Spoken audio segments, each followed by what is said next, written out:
창세기 29장 31절에서 35절 제가 받들어 봉독하겠습니다. 여호와께서 레아가 사랑받지 못함을 보시고 그의 태를 여셨으나 라헬은 자녀가 없었더라. 레아가 임신하여 아들을 낳고 그 이름을 루벤이라 하여 이르되 여호와께서 나의 괴로움을 돌보셨으니 이제는 내 남편이 나를 사랑하리로다 하였더라.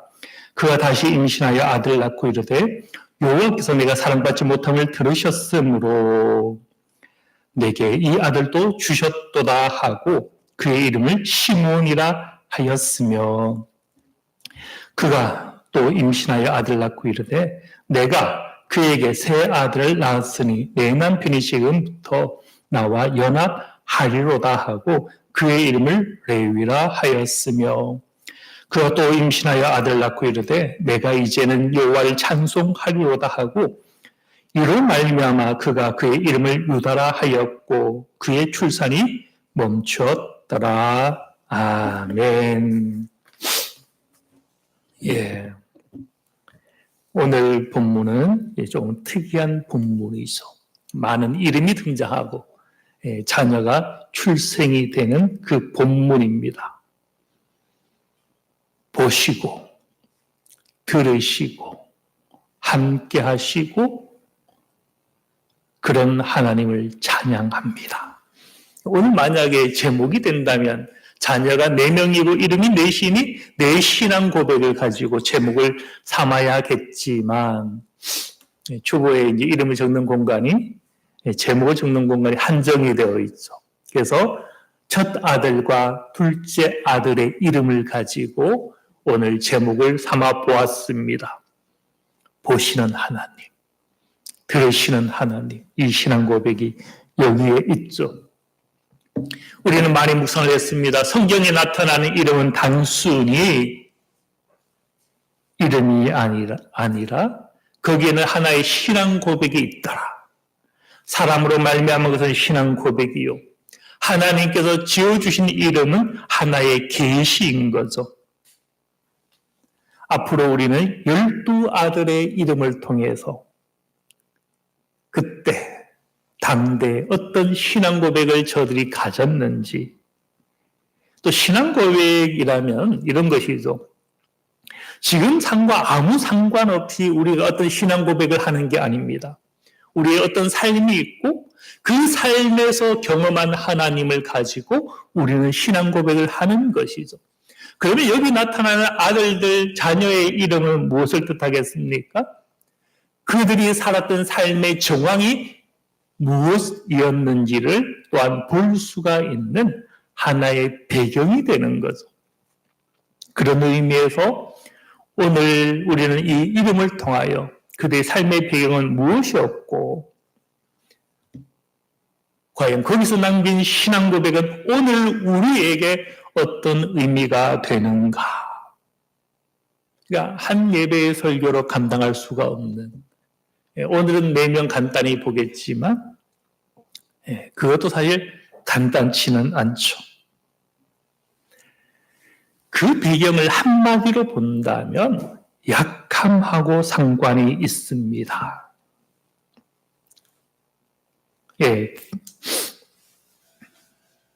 약함과 상관이 있는데요. 오늘 먼저 이름을 묵상하기 전에 그 배경이 되는 하나님의 일을 보는 그 배경이 되는 그들의 삶의 자리에 있었던 약함, 이것이 어떤 의미가 있는지도 함께 보기를 원합니다. 오늘 31절은 이렇게 시작하네요. 여호와께서 레아가 사랑받지 못함을 보시고 그의 태를 여셨으나 라헬은 자녀가 없었더라. 사랑받지 못하는 자, 사랑받는 자, 두 그룹이 등장을 합니다. 한 자매 안에 이 두 갈등이 있으니 얼마나 심각한 것이겠어요. 그런데 하나님은 여기서 보면 무슨 하나님? 공평하신 하나님. 사랑받지 못하는 자를 위해서는 태를 열어주시고, 많이 사랑받는 자는 잠시 태를 닫아두시는. 그렇게 보면 하나님은 무슨 하나님? 공평하신 하나님. 우리는 이 땅의 삶을 다 이해할 수는 없죠. 이 세상은 해석되지 않은 많은 일들이 있습니다. 그러나 그 근원을 더 들어가 보면 하나님은 그럼에도 불구하고 공평하시다. 다만 우리 인간의 시기 질투, 인간의 욕심, 탐욕, 이것들이 하나님의 공의를 깨트리고 이 땅의 분쟁을 가져올 뿐이더라는 것이죠. 레아는 사랑받지 못했죠.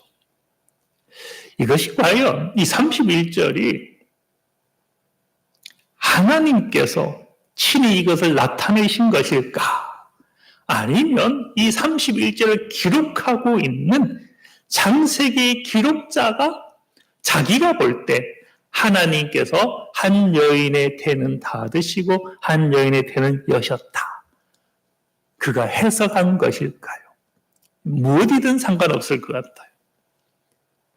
창세기는 우리가 흔히 생각하기는 모세가 기록했다라고 하잖아요. 모세오경 중에 한 권이고, 물론 이 모세오경 전체를 편집한 것은 다른 사람일 수가 있죠. 왜냐하면 신명기 보면 모세가 죽은 기록도 있거든요.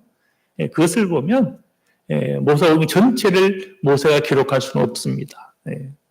뼈대를 모세가 남기고 율법을 남기고 나머지를 가지고 후대에서 편집했을 수가 있죠. 자, 이것이 신학적인 해석이든 아니면 하나님께서 직접 이렇게 하셨던 상관이 없는 것은 비록 사람이 이것을 해석해서 31절을 기록했다 할지라도 성경의 기록자에게는 무엇이 있습니까? 하나님의 성령에 감동된 그 감동이 있잖아요. 그보다 어떻게 하나님의 뜻을 분명히 알 수 있겠습니까? 그 사람은 하나님의 성령에 감동되어 이것을 기록했던 까닭에 이것은 하나님의 섭리요 뜻이다라고 우리는 분명히 볼 수가 있는 것이죠. 하나님은 그렇게 약자를 어떤 의미에서 편애하시는, 성경에 보면 전 성경 전체가 이 약자에 대하여 편애하시는, 더 사랑하시는 하나님에 대하여 우리는 발견하게 됐어. 엄청난 많은 본문이 있지만 딱 두 가지만 본다면 잠언도 그렇죠. 22장 22절에 약한 자를 그가 약하다고 탈취하지 말며 공고한 자를 성문에서 압제하지 말라. 대저 여호와께서 신원하여 주시고 또 그를 노력하는 자의 생명을 빼앗으시리라. 분명하죠. 하나님은 관망하는 하나님이 아니다. 분명하다라는 것. 약자를 더 우선적으로 지키시고 돌보시는 하나님이 되신다. 이사야 선지자는 거의 1장에서 66장까지 그 기록을 전체 이사야 읽어보면 정의를, 공의를, 선행을 계속 이것을 이야기하거든요. 선행을 배우며 정의를 구하며 학대받는 자를 도와주며 고아를 위하여 신원하며 가부를 위하여 변화라 하셨느니라. 하나님은 그렇게 약자를 돌보시는 하나님이 되시더라. 심지어 그것만 해도 하나님은 많이 편화하시는 것 같은데 복음까지도 주의 성령이 내게 임하셨으니 이는 가난한 자에게 복음을 전하게 하시려고 메시아 예수 그리스도께서 오셨는데 그로 말미암아 복음이 이 땅에 나타났는데 그 복음을 누구에게라고 합니까? 가난한 자에게. 그렇게 말씀하시죠. 포로된 자에게. 우리는 포로된 자를 어떻게 생각할 수 있습니까? 너희들 게을러서 포로된 거 아니냐? 왜 너희들이 미리 지키지 않았느냐? 우리는 판단할 수 있겠지만 성경은 판단하지 않습니다.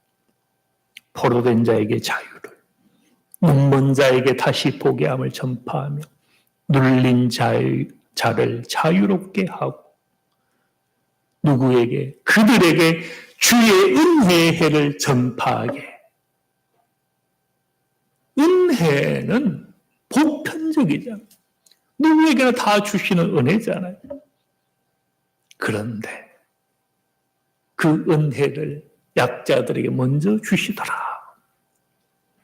마태복음 22장 31절에는 한 비유가 나타나죠. 형과 아우입니다.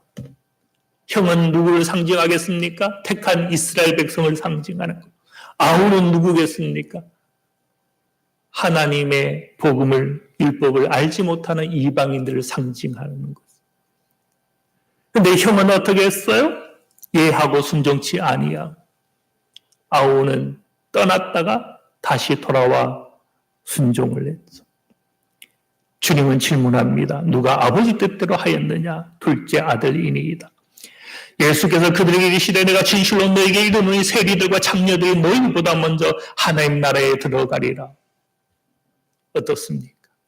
우리가 볼 때 세리, 세금을 탈루하고 더 많이 갈취했죠. 로마의 세금을 바쳤으니 우리로 말미암아 일제 앞잡이들이었죠. 근데 그들이 주님 오셨을 때, 회개할 때 이 세리들은 주님의 긍휼함을 받았더라. 창녀는 어떻습니까? 주님 무엇을 보셨어요? 그들의 윤리 도덕을 보셨습니까? 오히려 그런 사회를 보신 거예요. 그들이 그것이 아니면 살아갈 수 없었던 그 사회의 불의를 보신 거예요. 그렇게 할 수밖에 없었던 그들의 눈물을 주님은 보신 것이죠. 성경은 철저하게 약자를 보시는 그런 의미에서 하나님은 공평하신 하나님이 분명히 맞으시더라. 까닭에 지금 레아와 라헬, 사랑이 라헬에게 편중이 될 때에 하나님은 레아의 태를 여셔서 그의 눈물을 씻어주시는 하나님을 우리는 보게 되는 거죠. 그렇게 하나님은 약자를 신원하시는 하나님이 되시더라. 그런데 우리가 알고 보면요.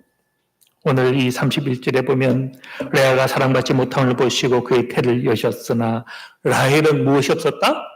자녀가 없었다. 그렇게 보면 라헬도 또 다른 차원에서 약자이더라. 그렇게 보면 이 31절엔 두 약자가 있어.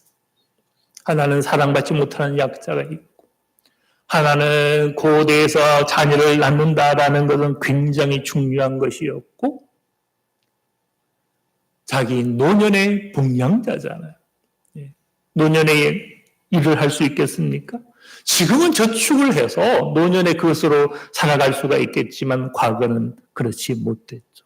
자녀가 있느냐 없느냐는 자기가 살고 죽는 자의 문제였죠.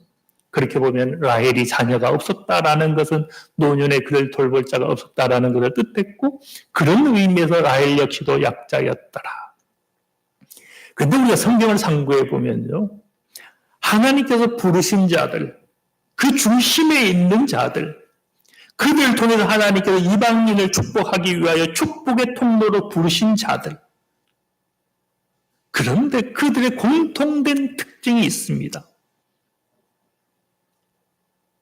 그들의 아내는 다 자녀를 출산하지 못하는 여인들이었다라는. 하나님이 아브라함을 불렀잖아요. 그런데 아브라함의 아내는 임신하지 못하는 자식이 없는 자였죠. 심지어 그의 아들 이삭도 사랑하는 리브가를 만나 결혼했는데 리브가가 자녀를 낳지 못하는 것. 성경에 보면 이삭이 단식하여 기도하는 것을 하나님이 들어주셔서 리브가가 결국 임신을 하게 되었죠. 오늘 본문의 라헬도 마찬가지. 그렇게 보면 아브라함과 이삭과 야곱의 그의 아내들은 한결같이 중심적인 부름에 있었음에도 불구하고 약함을 함께 가지고 있었던 것을 보게 됩니다. 선지자, 제사장, 가장 원초가 되는 사람이 누굽니까? 사무엘 선지자죠. 사무엘 제사장이죠. 그 역시 마찬가지였죠. 그의 어머니 한나는 자녀를 가지지 못하는 여인이었죠. 그를 통해서 사무엘이 났죠. 사사 가운데 힘이 세웠던 사람 삼손이 있죠. 놀랍게도 삼손의 어머니도 아이를 가지지 못하는, 출산하지 못하는 여인이었죠. 주님의 길을 예배했던 자가 누굽니까? 세례 요한이죠. 놀라운 것은 세례 요한의 어머니도 엘리사벳도 마찬가지로 아이를 가지지 못하는 여인이었다. 그런데 그런 약자들의 몸에서 하나님의 예비한 하나님의 사람들이 나더라. 무엇을 시사합니까? 하나님의 위대한 일은 우리의 조건, 우리의 자랑, 우리 몸의 힘, 건강, 우리의 재능, 우리의 물질, 거기서 하나님의 일이 나는 것은 아니더라. 오히려 하나님은 당신의 일을 나타낼 때 약함을 통하여 일하시고 그것을 풍성하게, 그래서 겨자씨 같은 믿음을 통하여 산을 옮기는 것이 하나님의 방식이더라라는 것이죠. 그래서 사도 바울이 무엇을 고백합니까? 이렇게 이야기합니다. 고린도전서 1장 26절에 보면 형제들아 너희를 부르심을 보라. 육체를 따라 지혜로운 자가 많지 아니하며. 초대교회의 모습입니다. 예수님의 12제자도 어부 출신들이었죠. 세리였죠. 그리고 초대교회에 많은 하나님의 백성이 들어왔고 거기 많은 일꾼들이 세워졌지만 그 부르심을 볼 때 육체를 따라 지혜로운 자가 많았던 것이 아닙니다. 능한 자가 많지도 아니하였습니다. 학벌이 좋은 자가 많은 것도 아니었어. 그러나 하나님께서는 그 세상에 미련한 걸 택하여서 지혜 있는 자를 부끄럽게 하시려고 세상에 약한 것들을 택하사 강한 것들을 부끄럽게 하려 하시니 오늘날 우리 교회는 어떻습니까? 예? 오늘날 한국 교회는 어떻습니까? 강하고 모든 걸 갖춘 사람이 더 헌신적입니까? 아니면 향유 옥합을 깨뜨렸다. 또 두 렙돈을 성전의 생활비 전부를 드렸던 그 여인처럼 지극히 약하지만 하나님 앞에 선한 고백으로 나아왔던 그들 통해서 하나님은 헌신을 받으시더라. 하나님은 그것을 통하여 영광 받기를 원하시더라라는 것이죠. 28절에 말씀하죠. 하나님께서는 세상의 천한 것들과 멸시받는 것들과 없는 것들을 택하사 있는 것들을 폐하려 하시나니. 하나님이 일을 하심의 방법은 세상의 조건과 다른 거예요. 이는 아무 육체도 하나님 앞에서는 자랑하지 못하게 하려 하심이라. 우리가 날 때 처음부터 다이아몬드 끼고 나오신 분 있나요? 예, 우리는 빈손으로 나왔죠. 하나님께 그렇게 보내셨어요. 아무 육체도 자랑할 것이 없도록. 근데 우리 인생은 스스로 세상에서 너무 많은 것을 취려하는 것이죠. 거기는 그리스도의 능력이 없고 거기는 그리스도의 위로도 없고 어떤 의미에서 그리스도의 함께 하심도 기대할 수가 없는 거예요. 심지어 부자가 천국에 들어가기가 약다가 하늘길을 통과하는 것보다 어렵다라고 말씀하신 것도 같은 것이죠. 그러면서 이 30절에 보면 놀라운 말씀을 이어서 합니다. 너희는 하나님으로부터 나서 그리스도 예수 안에 있고, 이 의미가 무엇이겠어요? 그리스도는 종의 형상으로 오셨잖아요.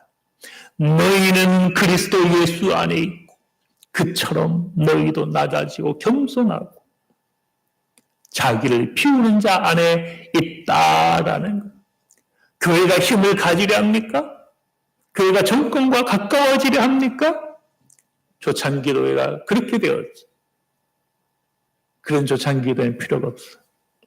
교회는요, 약자를 대변하고 약자를 위하여 감옥에 들어갈지라도.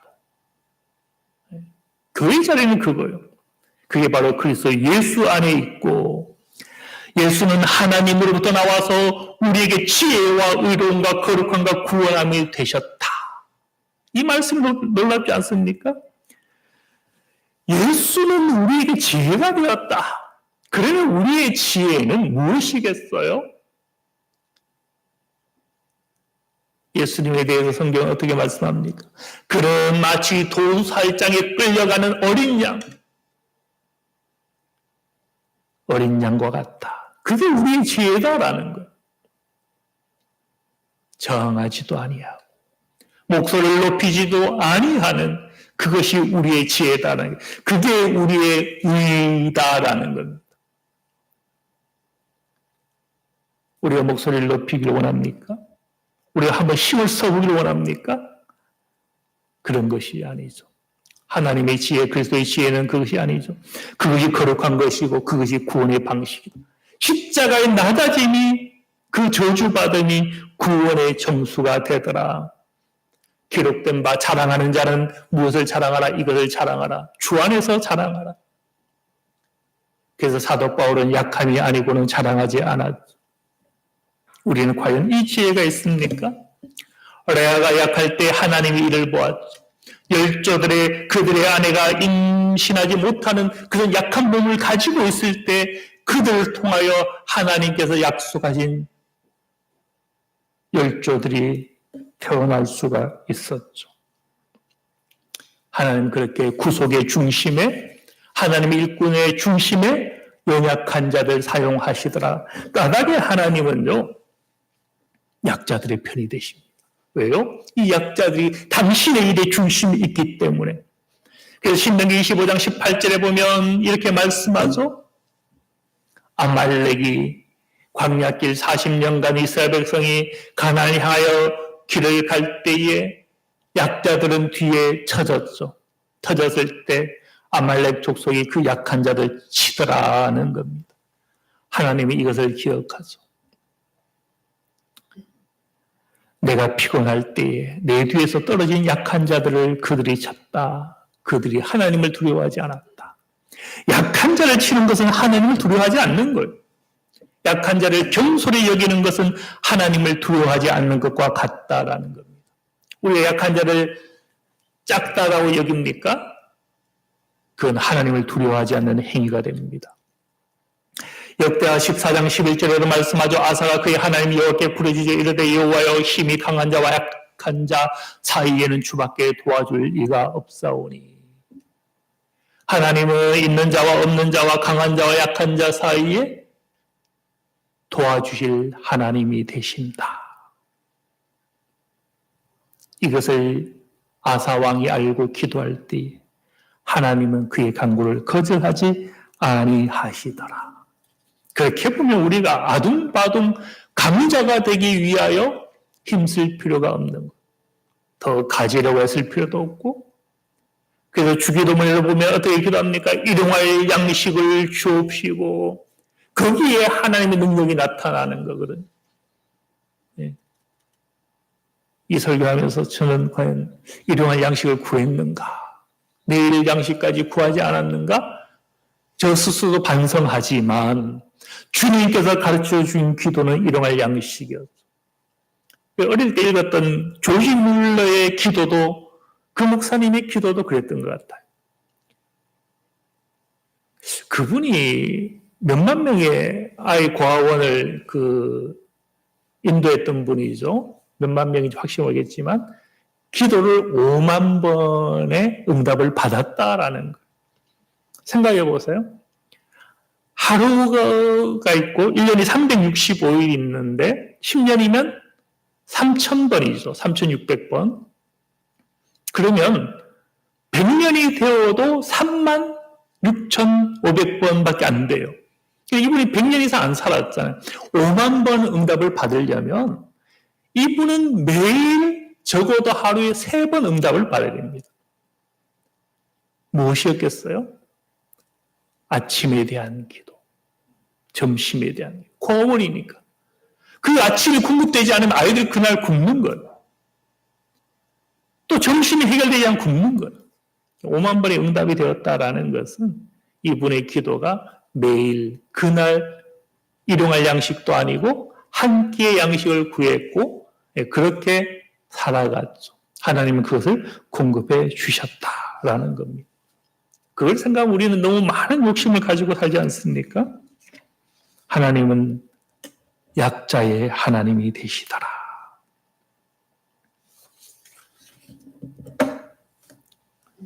조금 속도를 한번 내볼까요?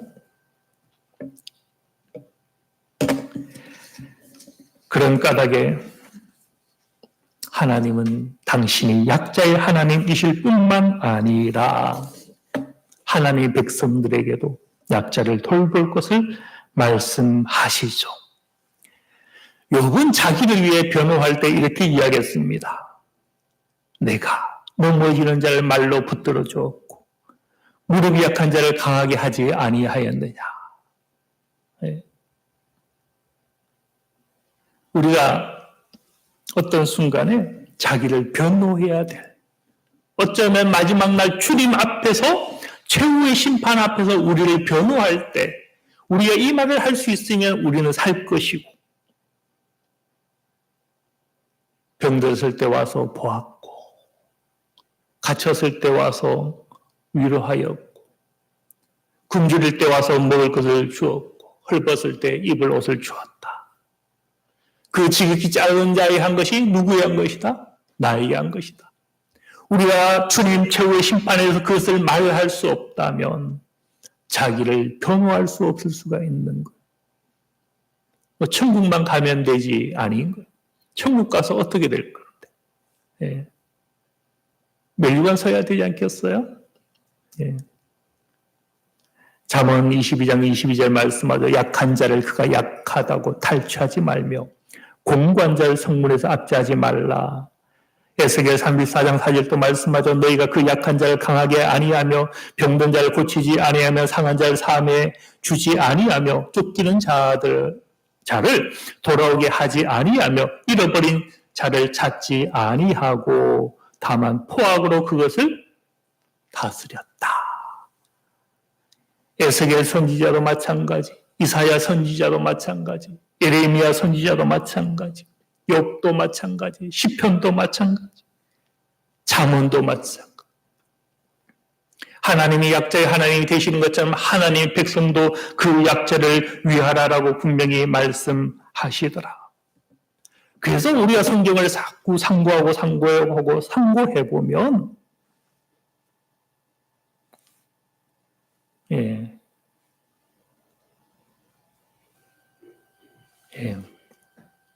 하나님께서 사람을 부르실 때 놀랍게도요.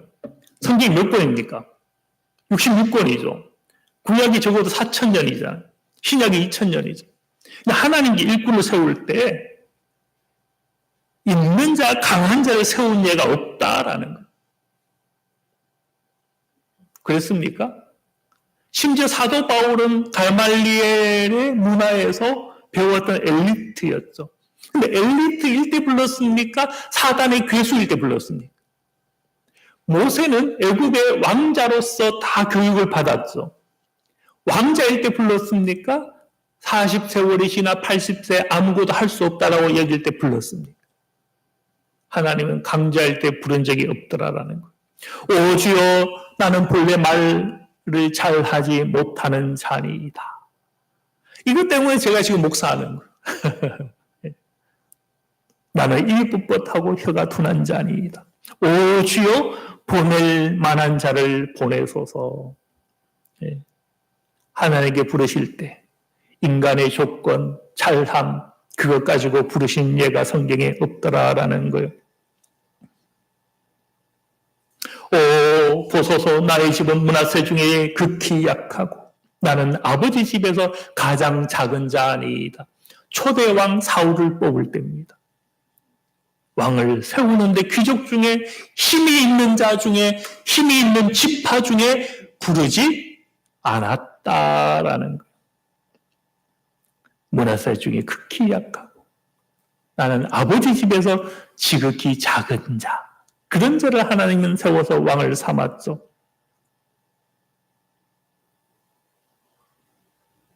이건 기도원의 이야기지, 기도원. 기도원. 그리고 사무엘상 9장 21절 마찬가지죠. 나는 이스라엘 지파의 가장 작은 지파 베냐민 사람이 아니니까. 또 나의 가족은 베냐민 지파 중 모든 가족 중에서 가장 미약하지 아니하나이까. 사울 왕은 베냐민 지파였습니다. 그래서 나중에 보면 이 베냐민 지파가 끊임없이 다윗과 대적을 합니다. 사울 왕이 죽고 나서도 그의 아들 이스보셋을 세우고 계속 지원하는 게 베냐민 지파거든요.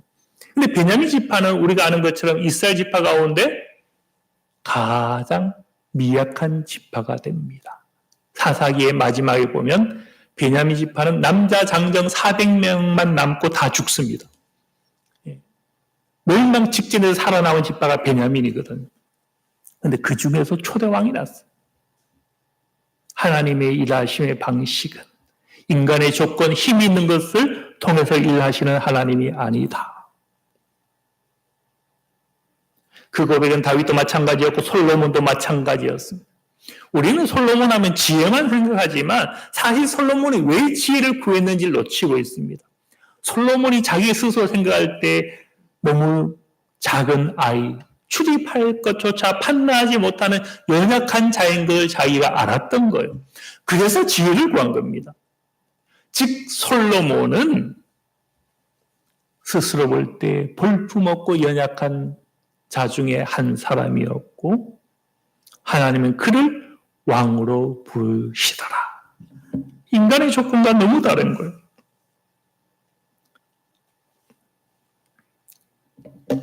사도도 마찬가지입니다. 이사야 선지자도 마찬가지였죠. 화로가 나여 망하게 되었도다. 나의 입술이 부정한 사람이요 부정한 백성 중에 거주하면서 만군의 여호와의 왕을 배웠음이로다. 지금 시간상 보니까요. 74명은 다음 시간에 해야 될 것 같아요. 오늘은 그 배경이 되는 그걸로만 맞춰야 될 것 같은데요.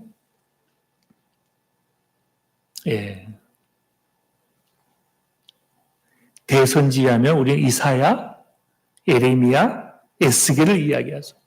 근데 세 사람이 다 공통된 특징이 있습니다. 다 연약했다라는 거. 예레미야 선지자도 말씀했죠. 1장 6절에 보면 슬프도소이다 주 여호와여 보소서 나는 아이다 말할 줄을 알지 못하나이다. 에스겔도요. 아마 울렁증이 있었던 것 같아요. 성경에 보면 하나님께서 너의 얼굴을 철면피 굳게 금강석처럼 굳게 하겠다. 너를 롯세 성벽처럼 만들겠다. 라고 하신 것을 보면 그도 새가슴이지 않았을까. 하나님은 그런 약한 자를 통하여 당신의 일들을 하셨죠. 사도 바울도 마찬가지였죠.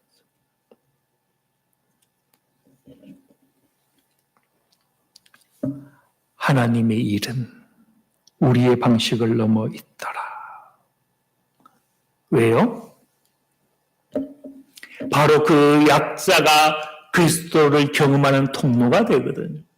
그 약자가 그의 기도가 하나님을 움직이는 통로가 되거든요. 우리의 연약함이 하나님의 일을 보는 통로가 되고 나의 약함이 그리스도의 사랑과 그리스도의 권세를 경험하는 통로가 되더라라는 거예요. 그래서 주님은 이런 말씀까지 하셨죠. 누가복음 9장 48절에 보면 누구든지 내 이름으로 이런 어린아이를 영접하면 곧 나를 영접함이요. 여기서 어린아이는 우리가 생각하는 그 성인과 어린아이 그 개념이 아니라 지극히 작은 자들이다. 지극히 작은 자. 지극히 작은 자를 영접하는 것이 곧 나를 영접하는 것이다. 그만큼 주님은 당신을 누구와 동일시했습니까? 약자들과 동일시했다. 우리 교회에 가끔씩 오는 한 불황자가 있죠. 제가 지금 한 달째 안 오는데요. 조금 불안합니다. 네. 마지막에 제가 약간 잔소리 비슷한 걸 했어요. 매주, 한 3주를 좀 가까이 왔거든요. 한 달에 한 번씩 오다가 3주를 거의 매주씩 왔는데, 그 2주 전인가 3주 전에 무슨 얘기를 했는가 하면, 마지막입니다. 라고 했어요. 그리고 2번 더 왔어요. 거짓말 한 거잖아. 그래서 들으면서 약간, 어디 가신다 안 했어요. 그 말을 했거든요. 그리고 지금 안 와요. 그래서, 내가 실수했나? 예. 그냥 속으면 속아주는 것이 필요한데, 그 지적을 해버렸다. 예. 그런데 그 약자를 대접하는 것이 누구에 대한 것이라는 거요? 주님에 대한 것이다. 그런가 주님이 이렇게까지 말씀하셨죠. 너희 모든 사람 중에 가장 작은 그가 큰 자다. 왜 그렇겠습니까? 그 작은 자가 그리스도 형상이거든. 우리는 그래서 큰 자가 되기를 원할 수가 있죠.